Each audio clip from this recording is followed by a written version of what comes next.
Hey guys, what it is your girl Cadillac. Yes, I'm Cadillac Dixon. I'm the Draw My Life Prison Wife. I'm the legally blind artist. Girl, it's almost 1:30.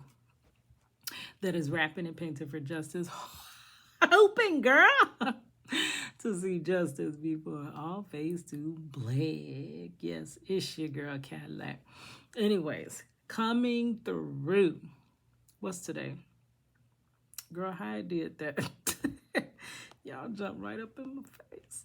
Okay, coming through on today, May the 26th now. Ugh, time going too fast. Like, I wish we could slow down a bit.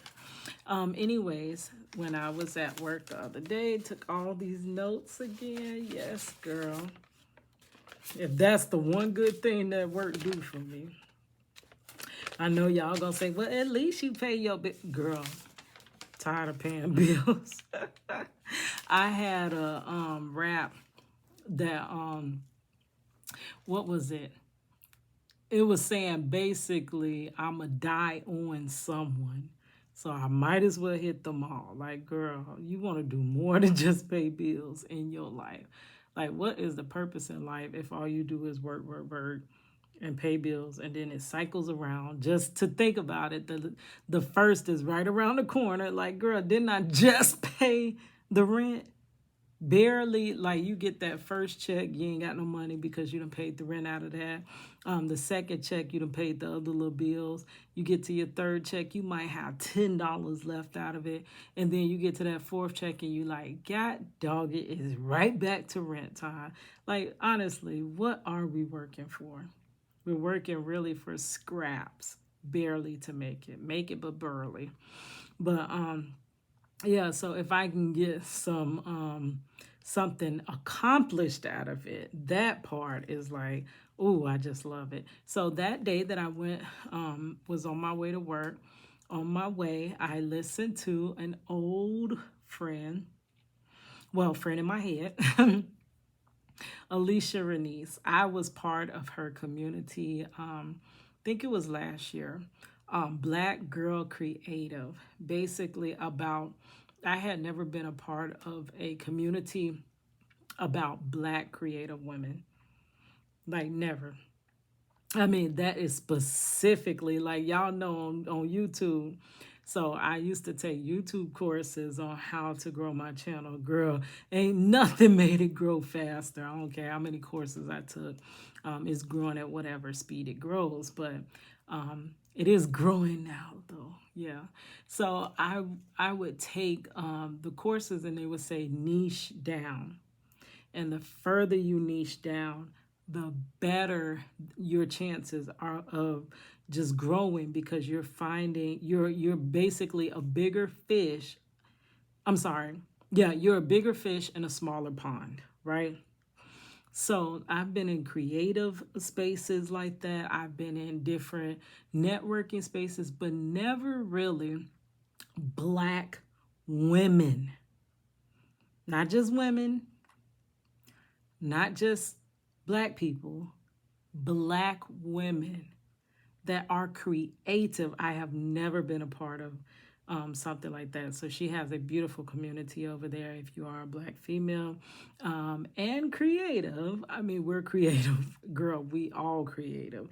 You might not draw and paint and stuff like I do, or do music and poetry like Alicia Renice, but we are creative when it comes to how to do this, how we gonna do this, how we gonna get that done, doing our hair, figuring out all different new techniques. Like, girl, we are creative. Yes. And she speaks a lot about, the abuse that Black women had to endure and go through, and how basically no matter what our trauma, we have got to proceed forward, because it seems like the world is on our shoulders, right? And then coming out of that, like, how when you come out of it shell shocked, like me, girl, for the longest, prided myself on that single mother by force, not choice. That was even one of my songs.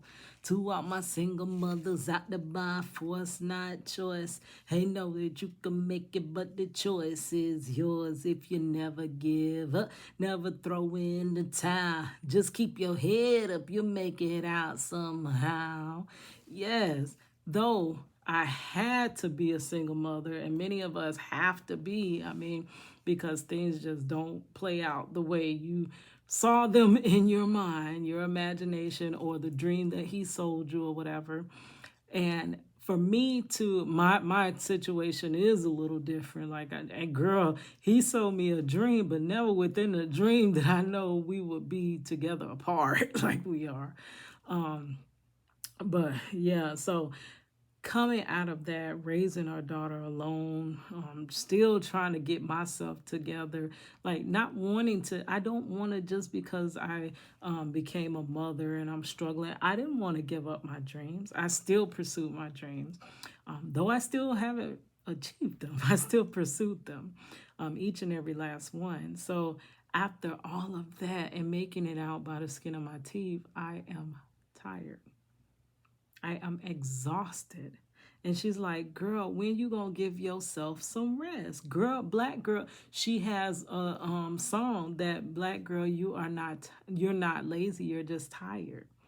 Like, literally, they will tell you, like, when I don't get certain things done and someone comes back to me and they're like, oh, you haven't done this yet, you haven't done that yet, and they want to label you as lazy. But girl, I mean, if you've seen all the hats I'm wearing and all the things I'm pursuing and how each one of those hats need a whole huge chunk of time, like, you wouldn't call me lazy if you really actually knew, right?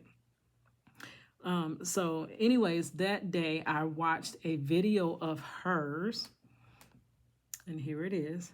How long will you be at war with yourself? A lesson in love. So after watching this video, I took these notes on why I developed a hate for myself. My biggest enemy has been myself. But we can listen to her video, just a little snippet, and then I'm going to read my notes because I'm tired. See how I'm, now y'all see this? I'm up at 2 a.m. If I were not pursuing my dream of being an online creative, would I be up at 2 a.m.? I would clearly be in that bed, getting me some much needed rest. But that's the one part that a lot of people don't understand, that to pursue your dreams, your purpose, takes time. And it almost takes just as much time as it takes to keep a roof over your head. So now you can't give up what keeps the roof over your head. And you literally, I can't, most people do, but I can't give up my dreams. So I basically have to do both. And that becomes very tiresome. But let's listen to a little bit of her video. I'll try not to say too much because I did. But if she says something, girl, I got to chime in. And then I'm going to get to these notes, and then I'm going to be going to bed because I got so much to do in the morning. Literally, I'm supposed to be getting up. I was supposed to get up at 5 a.m. Packing, trying to move. But girl, I mean, being up to 2. And I used to do that back in the day. I promise you, I would have went right to bed at this table. The way I'm sitting here, I put my head down and I'll be going to bed.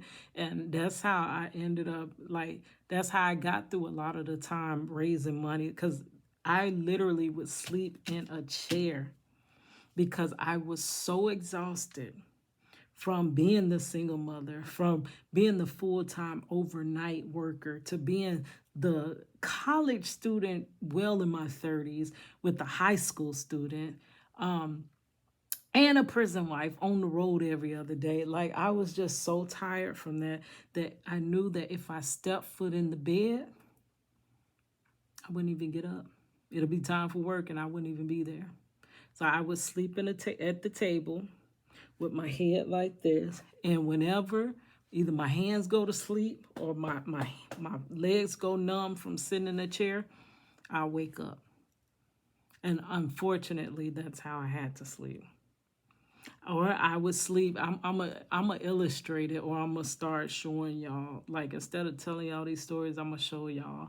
I used to sleep kneeled to the couch, as though, you know how you kneel to a pew when you come into church to pray or whatever. That's how I would sleep, so that when my knees went to bed, when my knees went numb, I would wake up, so I would not oversleep, because I would take our daughter to elementary school, and I would oversleep and not pick her up on time, which caused it to the point where they were actually about to, you know,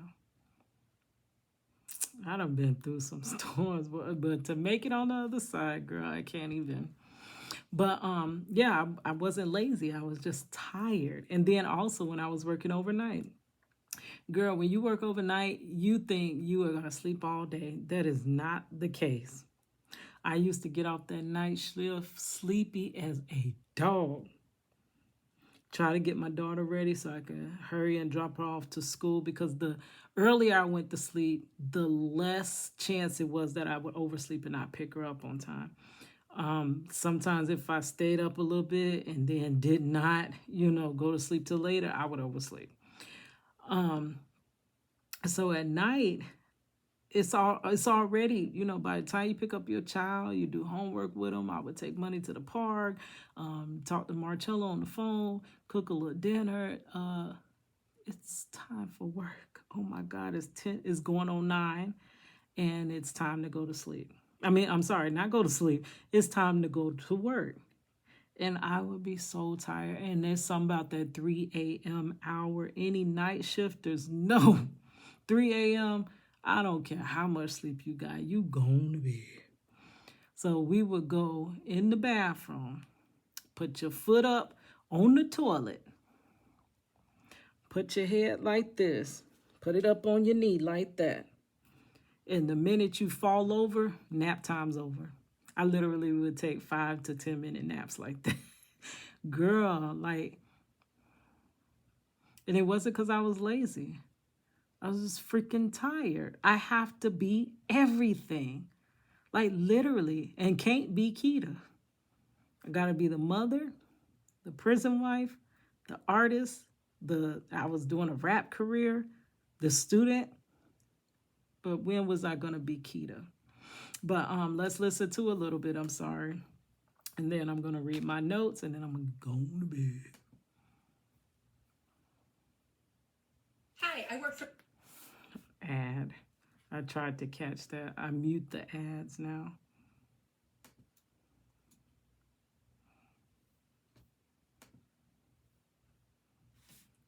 I am still at the swing set, and I have another question for you. How long will you be at war with yourself? Her.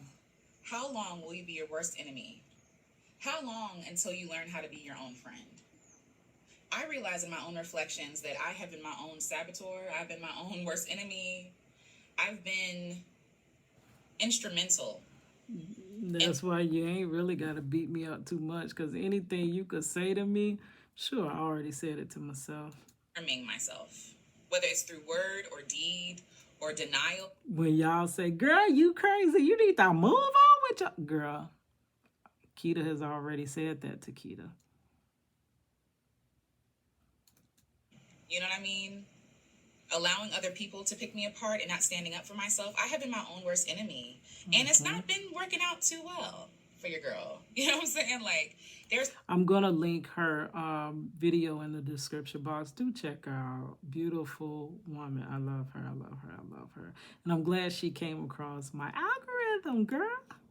Many things that I want to try, but I don't have the self-confidence to do it. And I try to figure out, where did it come from? It came from other people, yes. But at some point, those people no longer had to be there. I started to adopt that same language, those same beliefs for myself. True. Listening to people talk down and question me and all that stuff, I started to believe them. Mm-hmm. You know what I mean? There's basically conditioning, or if you want to call it extreme, it's brainwashing. It's making someone else, is projecting basically other people's feelings and on you. So they felt that way about me for so long that I feel that way about me. It got so bad that even the idea of self-love became toxic. Like, how dare I love myself? How dare I be kind to myself? I can't show myself grace. I got to be hard on myself. And it even showed in how I saw God. I thought that God was looking at me and saying, you know, you're an awful person. You know, I'm just waiting for a chance to smite you and to punish. She says some of the things that I'm like, I literally have thought about them and did not know, like, other people ever felt that way. Like, honestly, I feel like that. Like, God wakes me up every single morning. And I believe it's a new chance to get things right. And I never get it right. I promise you, I never get it right. And I'm just like, God is probably like, all the chances. Like, Keita, you're running out of chances, girl. You better figure something out. Like, for real. And I realized that that was man. That wasn't God. Nor was that me. Those ideas of self-abuse, I didn't learn for myself. I came into the world a bright, full human being. And I respond to that too. Ain't no baby coming to this earth hating themselves. That comes from the environment. Most of us are products of our environment. Not necessarily, I mean, some of it is like your DNA and stuff like that, but most of it is the environment, because you can take the same person and put them in a different environment and they become a different person. Loving herself, loving everything about herself, loving what I do, trusting myself, right? Thinking that I am talented, that I am beautiful, and all this other stuff. And it wasn't until I was deprogrammed by this culture that I live in. Yeah, it teaches us to hate ourselves, especially if you're Black. They definitely, it's almost like everybody hate Black people. So it makes you like, girl. Trust myself, to not see myself as beautiful. Like all the messaging from people, all the bullying from, you know, my fellow classmates, all that stuff. Yeah, been bullied. That's why I learned it. And has it been helpful for my journey? Absolutely not. If anything, it gives you that self-doubt talk. And people are always like, Keita, why are you so negative? Like, if you would just be more positive, positive things would happen. I'm like, oh my God. But it because I've been watching a lot of the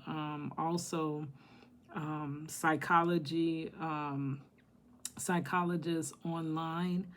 I can't think of her name right now. She deals with narcissism and stuff, because I fell victim to that because I became a people pleaser. If I'm a people pleaser, there's no way you won't love me, girl.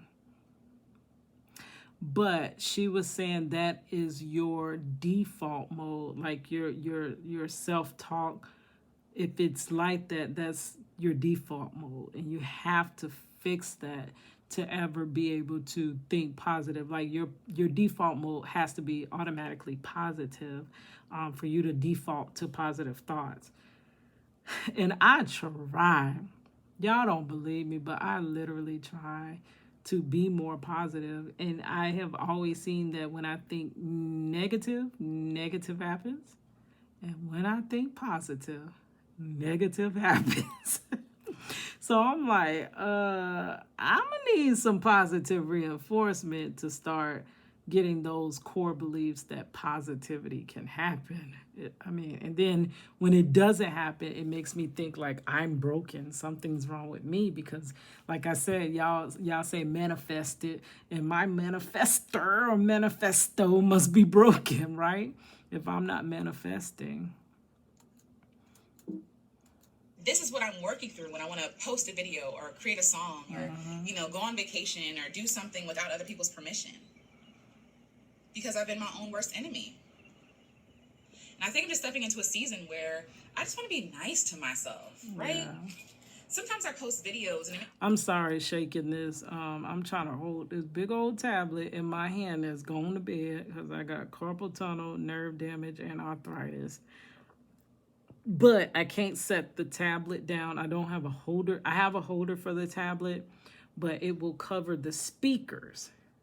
And if I cover the speakers, then you can't hear me. So trying to hold this big old fat tablet. Y'all know since I lost that phone, it is not that easy to keep bringing content, but I'm doing the best I can. Okay, so I'm gonna link that video in the description box below. Please check her out. Meanwhile, I gotta get to these notes so that I can go to bed. Okay, so I'm just gonna try to read straight through them. If I need to, possibly, if I read through them, I can come back and review this video and elaborate if I need to. Let's do it that way. Because, girl, my hand. And I need to go to sleep because I'm moving in the morning. Which, when you're a prison wife, any prison wives here, most likely, I don't have no prison wives on my channel. But if I did, or even single mothers, y'all know that feeling too. Basically, when there's no man in the house, you become everything. Like it's harder to move. You got to make it. And I'm moving literally from a 3rd floor apartment with a bad hand. So, oh my gosh, I'm starting a full month early. But I have an inspection tomorrow. This apartment complex is weird.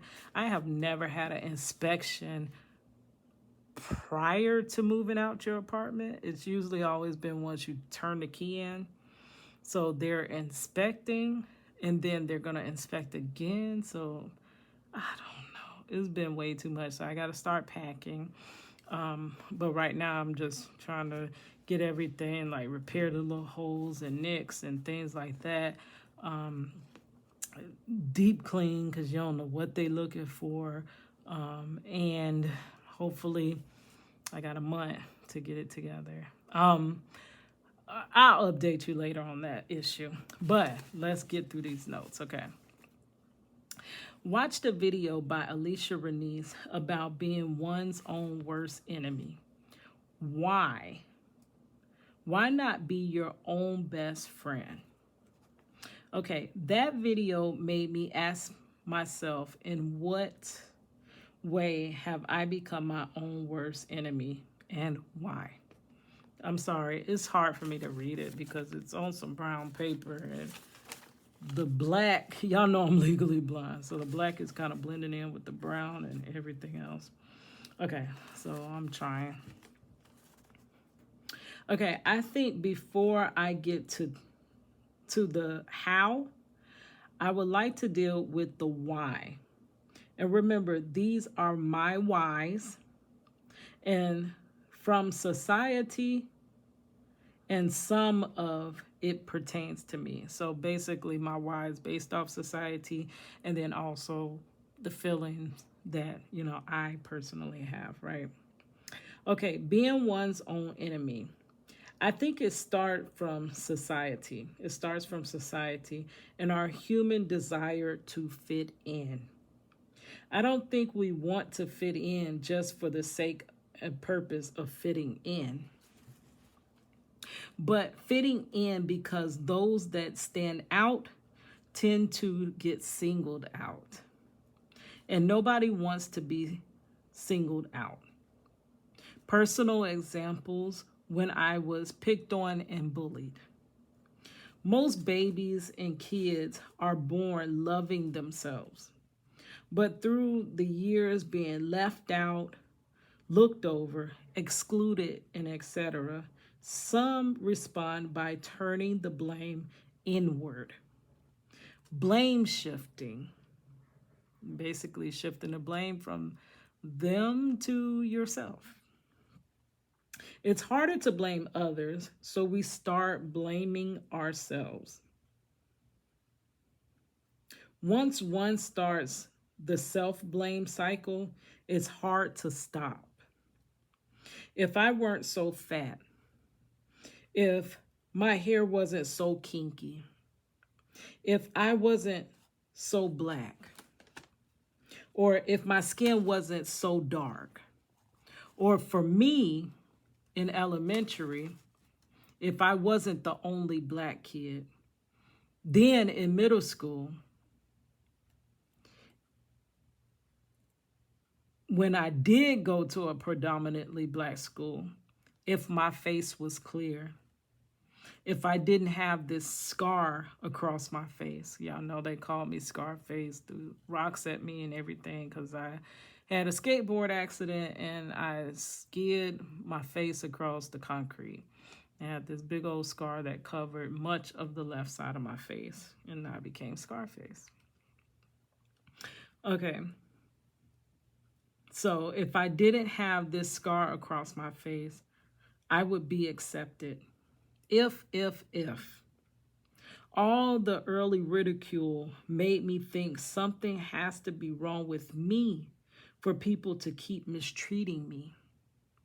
A loving and supportive family could have helped offset some of the ridicule. I'm sorry, I really cannot see this. Okay, the ridicule. My problem was that my parents weren't well versed in the aspect of displaying unconditional love. And no, that was not completely my parents' fault. I had to consider their upbringing.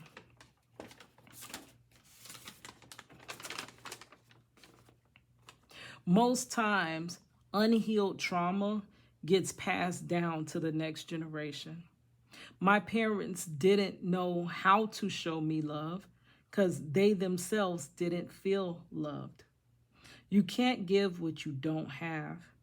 Being beat down when I went out into society and then always looked over in my family, that's why I started to develop I'm just not good enough mentality. Not really being praised if I did good, but brutally beat down if I didn't do good. Like I remember my parents, they never, and like I said, I cannot blame them, but they wouldn't tell me that, oh my gosh, I'm proud of you, you're doing good, this and that, when I was growing up. I would hear basically like a past tense, I'm proud of you, when I did something wrong. When I did something wrong, they'd be like, oh, I thought you were going to do this and do that. I thought you were going to be, oh. But when I was doing this and doing that, I didn't get any recognition, any praise, anything, right? So it was like a past tense appraisal when I'm doing something wrong, right? So you recognize when I do wrong, but you don't recognize if I do good, even if my good outweighs my bad. Okay.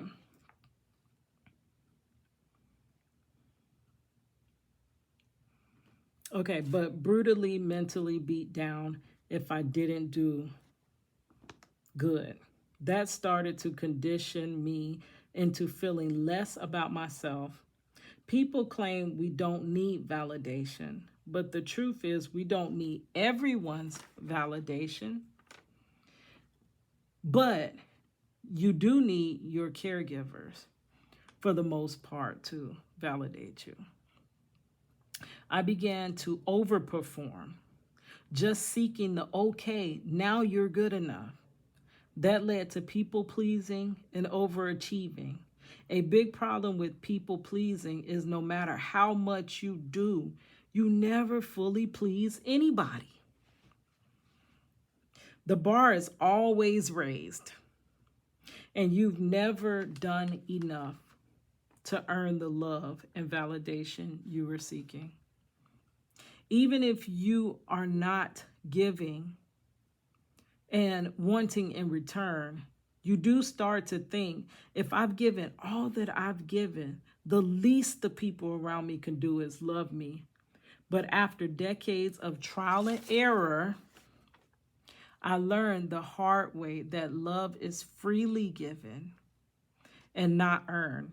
The more you give to others, the less most times you give to yourself. While constantly giving yourself less, you somehow develop this false sense that you don't deserve more. You have to find a healthy balance between selfishness and selflessness. Like they're opposing sides, but extremes on either side is bad. Like you literally got to be in that middle. I've been too like selfless, and I attract selfish people. And selfish people attract selfless people. So if I want to attract good people that really mean me some good, I got to be in that middle. I have got to choose me now because I've chose others so much. I literally, at this point in my life, I have got to offset it by being more selfish, more and more selfish than I should have been or would have been. The average person would be. It literally, my life calls for that now because I'm so far behind because I've been people pleasing and ain't pleased no goddamn body, like for real. Okay, so where did I leave off? Okay, you're selfless. So, somehow develop this false sense that you don't deserve more. You have to find a healthy balance between selfish and selfless. Both extremes are bad and create imbalance in your life.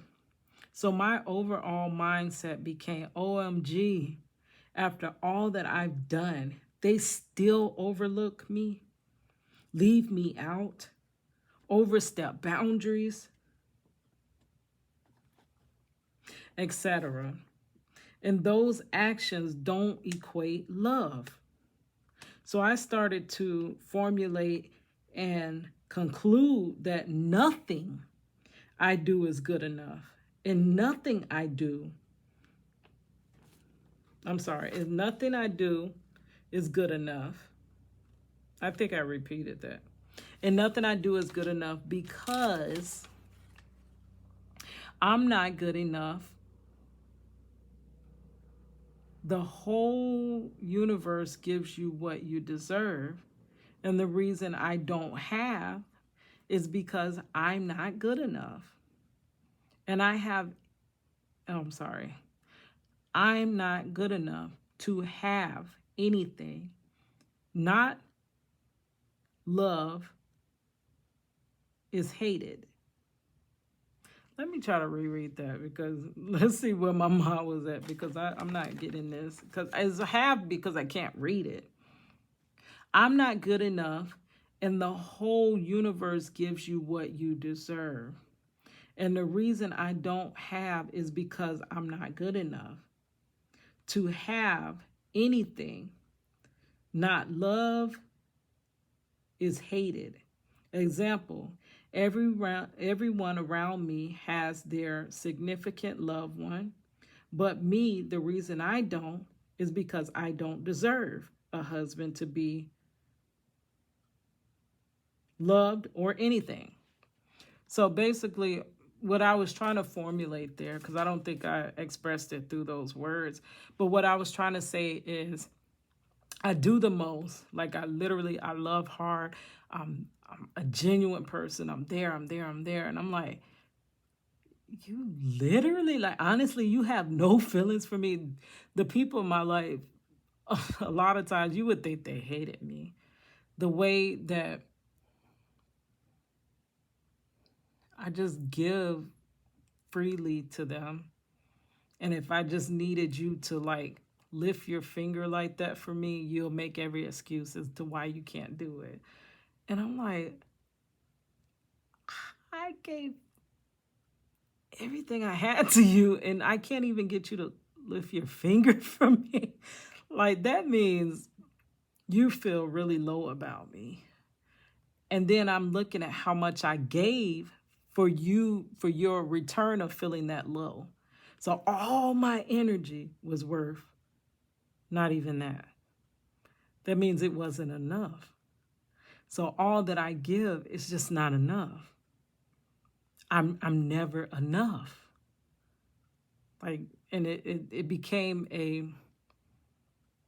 or even with my YouTube, I could do anything, everything, and just work and grind and research and try new things. And someone can just come and just put out a video and it just explodes. And I'm like, their 5 seconds is worth more than my years of building, because they just skyrocket.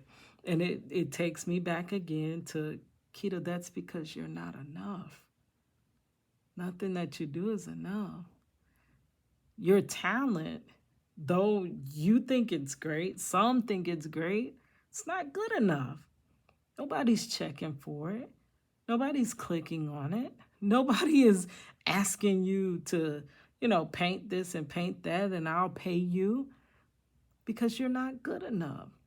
You can see people that do far less. Like, I hate to compare artwork with people, because everybody has their own level of ability.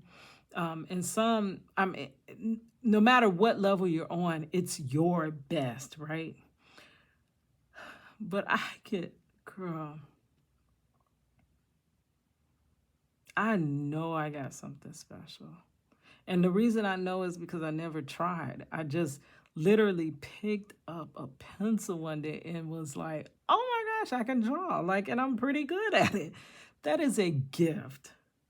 Something you don't work to get is a gift. That was a gift from God. And I know He wants me to use it.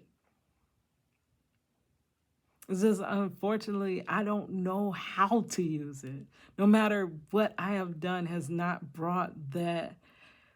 I don't know. You hear it all the time that when you're in your purpose, then you will be taken care of and you're going to make it. And, once you're doing what you're supposed to be doing in life. But I'm like, everything I try must not, or they'll be like, well, it's just not your time.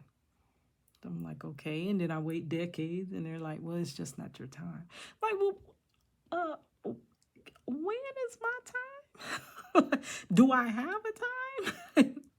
But all of that, when I analyze it, and it's like, and then people say manifest. If you want it, you can go get it. And I literally have tried to go get it and I don't have it. And it just keeps avoiding me. So, and me and my mother used to have that debate all the time. She was like, Kitty, you make your life. And I literally did not believe that, because I'm like, if I make my life, this is not the life I made. I did not make a life of struggling, not as hard as I worked, not as much as I've stepped out on faith, not as much as I've done, not as much as I've prayed, not as much as I've believed. I didn't make this life. To be an injured worker, losing their eyesight, can't hold their hands, can't hardly, they back all messed up, but still got to go to work. I didn't make this life. Keita got out there and grinded for what Keita wanted. Keita didn't let you just take her little husband away and not put up a fight and say, oh, he's gone, I got to get me another one. No, Keita fought. Keita fought for 2 freaking decades. And he's still no closer to home, except for he's done more than half of his wrongful conviction. I mean, if you count that, he's halfway through it, more than halfway through, but literally. And it makes me think, because the reason it doesn't work for you is because whatever you put out is less. I don't care if it's grander than the next, it's just less. I probably got to sit down and figure out how to actually write down what I'm trying to say, because I know this is going to be misconstrued and only just thrown back at me that it's because you're negative. And it's not. It's almost like reinforcement. Like, have you ever seen the little animals that they train? Like, let's say the dolphins or the whales or whatever. Whenever they do a trick and they do it good, they get positive reinforcement. Like, they throw them some fish and this and that. They rub their little noses or whatever. And they know, oh, I've done good, because they've gotten reward for doing good. But when you do, let's say the animal did the trick, they did everything, and rather than getting the fish and the rubs, they were getting not good enough. You could have did it better, or oh, that whale got the rub because that whale, it's that whale's time. Stuff like that. That other whale is gonna start thinking like, maybe I gotta jump higher than the other ones. Maybe I gotta.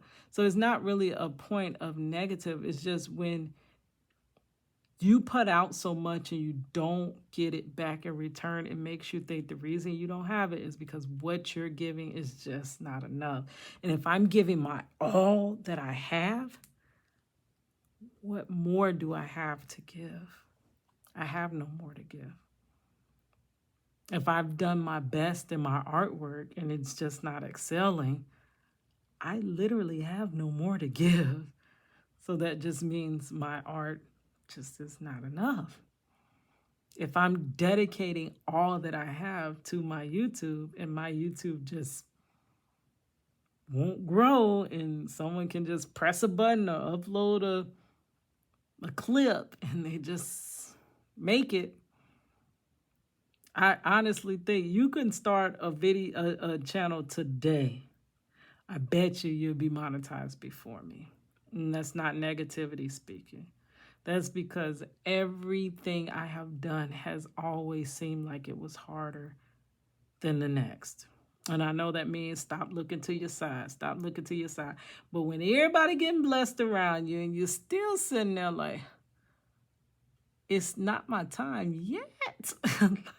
You literally just start turning it inward and saying, oh, it's not my time because it's, I'm not deserving of that. And it becomes and it does become self-hate. So now out of all that constant trying so hard to just never fit in, trying so hard to just never be accepted, trying so hard just to never make it, has formulated into, how could I even love me? How? I mean, that's what I'm trying to learn. I'm trying to learn. I'm trying to forgive myself for all my failures. I'm trying to forgive myself for all the wasted time that, though I wasn't sitting still wasting time, I wasted time pursuing what I didn't achieve. I mean, it's still wasted time. I'd have just sat down for 20 years and did nothing, I would have about what I have now for doing the most and still got nothing to show for it. So I understand that self-hate, but so I said that I wanted to deal with, hold on, let me see. Let me go back to the beginning.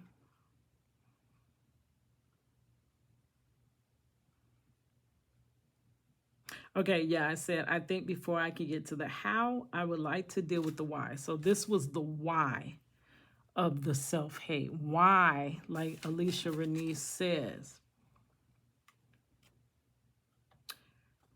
being one's own worst enemy, and why not be one's own best friend? So this is the why.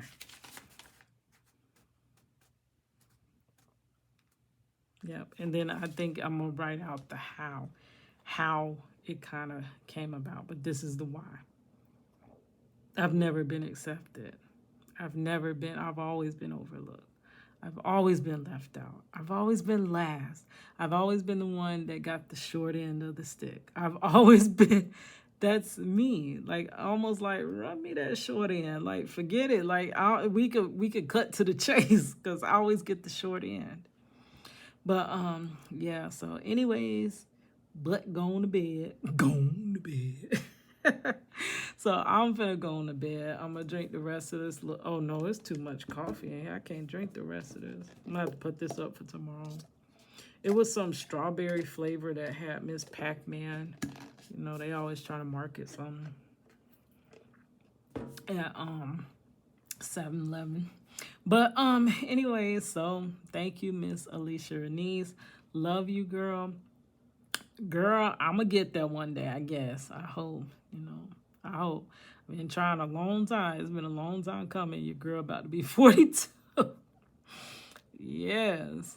And y'all know how I get around that birthday. Like I said, from May, when we get into the April time, all the way till past my birthday, be like, ugh. Like, because I deal with the death of my mother, anniversary. I deal with Mother's Day, because I lost her right before Mother's Day. And then I get into, ugh, and Keita, you're another year older, not basically in the same spot you've been for 20 years. And so all of that be like, ugh, dark cloud season.